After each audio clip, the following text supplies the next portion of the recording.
And we had a big day yesterday. It was the 15th anniversary of Sulcoflex.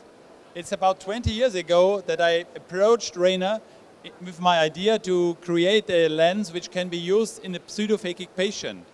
And we designed and developed a hydrophilic lens with aspheric optic. Later on we had a toric version and also a multifocal refractive version. And it's not long time ago that now we have a trifocal Sulcoflex lens which can be used for the different indications.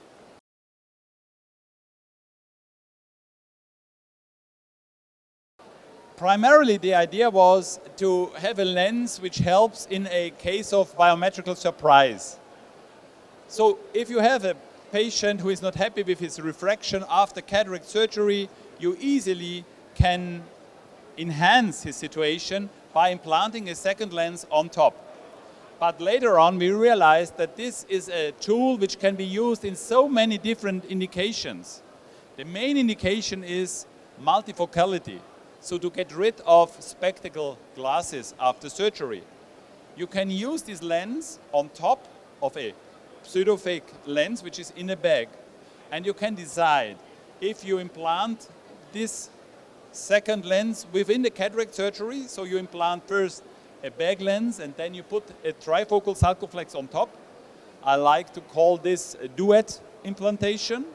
Or you also have the opportunity to help those patients who are already pseudophakic, and you may implant this secondary lens after the first surgery. In that case, you can not only put a trifocal lens on top, but you also can fine-tune the refraction.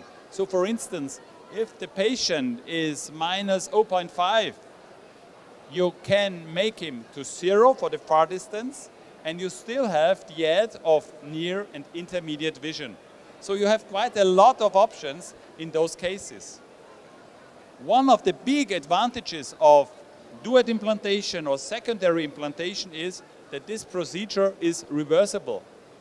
That means when the patient is not accepting his halo situation, the dysphotopsias or something like that, or more importantly, if the patient, after years, develops a macular degeneration, a glaucoma, or whatsoever, a diabetic macular edema, you can explant the add-on trifocal lens easily, so it is reversible, and then the patient gets more contrast, and you can enhance his vision by taking the trifocality out. So in all our patients, no matter which age and which health status, you never can tell what happens with the eye in the future. And because of that, I'm very happy that we have this tool, that we have this implant, which provides us with a reversible surgical option.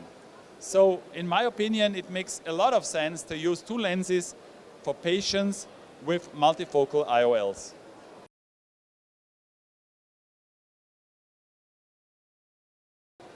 The implantation of a Sulcoflex lens is quite straightforward and very easy. There's only a short learning curve. You have to just look on one of the videos you can find on the internet, for instance. You use a Medicell injector right now, and you put that lens in and fold it. I would take care that the trailing haptic is on top of the optic and that it is folding downwards so that the side parts of the optic coming upward. And then it's an easy implantation. You implant the leading haptic behind the iris before you expand the posterior chamber, so you lift the iris that there is space enough for the haptics, and then you just inject the lens. It's a very thin lens, and because of that, the lens opens very slowly and very controlled. Afterwards, you rotate the lens into behind the iris with the trailing haptic at last step.